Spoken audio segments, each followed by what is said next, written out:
खुदावंद यीशु मसीह पे ईमान रखते।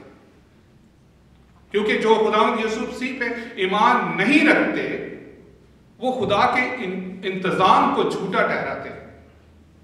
और हमें यूहन्ना रसूल बताते हैं अपने खतूत में कि अगर हम भी यही कहते हैं कि हम अगर अपने आप को पारसा समझते हैं अपने कामों की वजह से, तो इसका मतलब है कि हम में कुछ कमी है, क्योंकि हम अपने कामों की वजह से बच नहीं सकते।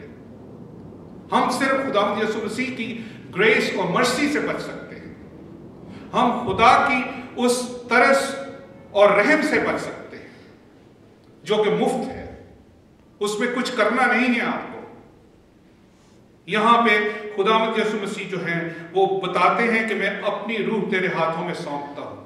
इसका मतलब है कि ही इज वेरी कॉन्फिडेंट कि जो कुछ भी हुआ है वो ऐन खुदा की मर्जी के मुताबिक हुआ है। It reveals Christ yielded life, जो कि मत्ती रसूल 26 बाब और उसकी 39 आयत में बताते हैं। It also reveals his obedience. उन्होंने किस तरह से, मैंने जैसे कहा कि उन्होंने अपनी मां को भी बहुत ओबीडियंटली फरमाबरदारी से अपनी जिंदगी गुजारी है। उन्होंने बड़ी फरमाबरदारी से खुदा की भी जिंदगी गुजारी है, और हमें भी यही करना चाहिए। हमने देखना यह है कि हम क्या अपने बाप, अपने आसमानी बाप की मर्जी के मुताबिक अपनी जिंदगियां गुजार रहे हैं, या में बहुत फख्र है कि मैं तो चूंकि पादरी हूं, मैं बहुत पारसा हूं, मैं चूंकि हर रोज बाइबल पढ़ता हूं, मैं हर रोज चर्च जाता हूं हर संडे, और मैं बहुत अच्छा हूं या अच्छी हूं। मेरे भाई और मेरी बहन, उससे फर्क नहीं पड़ता। लेकिन वो भी एक खुदा की तरफ से है कि आप उसकी ओबीडियंस करते हैं, कि कॉर्पोरेट वर्शिप भी एक चीज है जो बहुत जरूरी है, जो खुदा ने कहा है। जो तीसरा हुक्म है वो यही है कि तू मेरे सब्बत को पाक रखना। वो भी एक खुदा की हुक्मदुली नहीं है। आप अच्छी बात है करते हैं, लेकिन उसमें मुनहसर नहीं होनी चाहिए आपकी जिंदगी। आपकी जिंदगी जो है वो खुदावंद यीशु मसीह की इस कुर्बानी को देखते हुए, उनकी ये जो कुर्बानी है इसकी वजह से आपको सलामती मिल सकती है। और मैं इस वसादत से तमाम लोगों को यह बताना चाहता हूं कि आज भी मौका है, आज भी निजात का दिन है।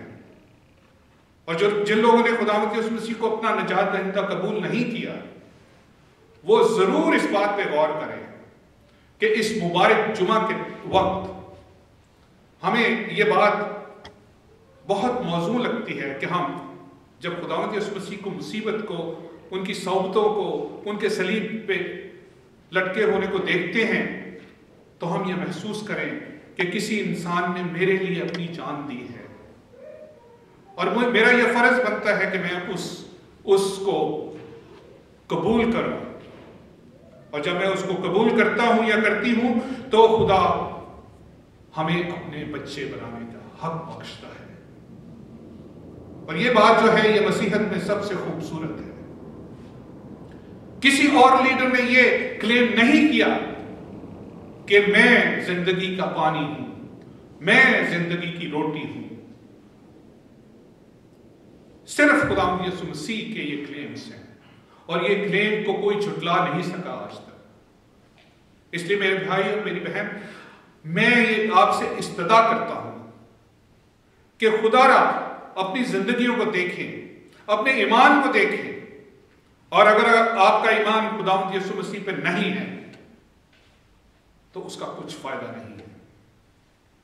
आज ही मैं टीवी पे जब देख रहा था तो कुछ बहुत सारे खूबसूरत प्रोग्राम आ रहे थे इसी मुबारक जुमे के हवाला से, तो वहां पे मैं उसमें नहीं ज्यादा जाना चाहता, लेकिन उसकी मिसाल हमें मालूम है कि किस तरह से इब्राहिम की गोद में लाजरस था जो नसूलों से भरा हुआ था, और वो आदमी जो अमीर आदमी था वो महीन कपड़े पहन के वो सोचता था कि मैं वो खैरात भी करता था, वो अच्छे काम भी करता था, वो सब कुछ करता था, लेकिन कहां पे वो एंड अप हुआ?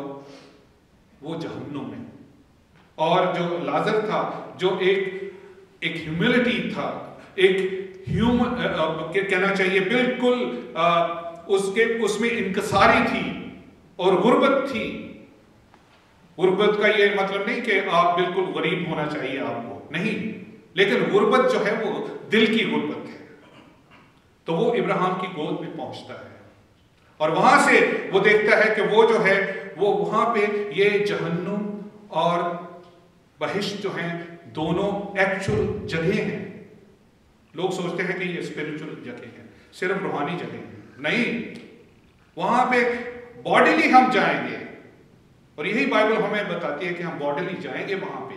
اور جن لوگوں نے خدا یسوع مسیح کو قبول کیا ہے وہ تو ابراہیم کی گود میں ہوں گے, اور جنہوں نے قبول نہیں کیا وہ ہمیشہ کی آگ میں جلنا ہے. اس کو یہ بڑا کڑوا سا سچ ہے, لیکن یہ کھرا سچ ہے جس کو ہم نے قبول کرنا ہے, ہم مانیں یا نہ مانیں.